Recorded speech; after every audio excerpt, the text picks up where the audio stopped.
ഇനി ATM-ൽ നിന്ന് പൈസ എടുക്കാൻ ക്യാഷ് അങ്ങോട്ട് കൊടുക്കണം. ഞെട്ടിയോ? അതെ, ഏപ്രിൽ 1 മുതൽ ബാങ്കിംഗ് ലോകത്ത് വലിയ മാറ്റങ്ങളാണ് വരുന്നത്. ATM, മിനിമം ബാലൻസ്, UPI തുടങ്ങിയ എല്ലായിടത്തും മാറ്റങ്ങളാണ്. ഇതൊന്നും അറിയാതെ പോയാൽ പോക്കറ്റ് നല്ല പോലെ കാലിയാവും. എന്തായാലും ഈ 5 കാര്യങ്ങൾ ഓർത്തു വെച്ചോളൂ. 1. ഏപ്രിൽ 1-ന് ശേഷം മറ്റു ബാങ്കുകളിലെ ATM-കളിൽ നിന്നും മാസത്തിൽ സൗജന്യമായി പണം പിൻവലിക്കാൻ കഴിയുന്നത് 3 തവണ മാത്രം.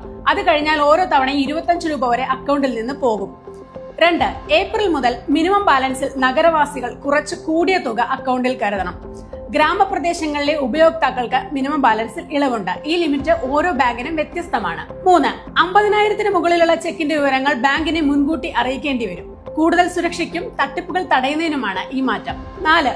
UPI അക്കൗണ്ടുമായി ലിങ്ക് ചെയ്ത മൊബൈൽ നമ്പർ ദീർഘകാലമായി ഉപയോഗിച്ചിട്ടില്ലെങ്കിൽ പണിയാവും. ബാങ്ക് ഈ നമ്പർ രേഖകളിൽ നിന്ന് നീക്കം ചെയ്യും. ഇത് UPI സേവനങ്ങൾ തടസ്സപ്പെടാൻ കാരണമായേക്കാം. 5. സ്ഥിര നിക്ഷേപ പലിശ നിരക്കുകളിൽ ഏപ്രിൽ 1 മുതൽ പല ബാങ്കുകളിലും ചില മാറ്റങ്ങളുണ്ട്. ഈ വീഡിയോ ഉപകാരപ്പെട്ടെങ്കിൽ ലൈക്ക് ചെയ്യാനും നിങ്ങളുടെ സുഹൃത്തുക്കളുമായി ഷെയർ ചെയ്യാനും മറക്കല്ലേ.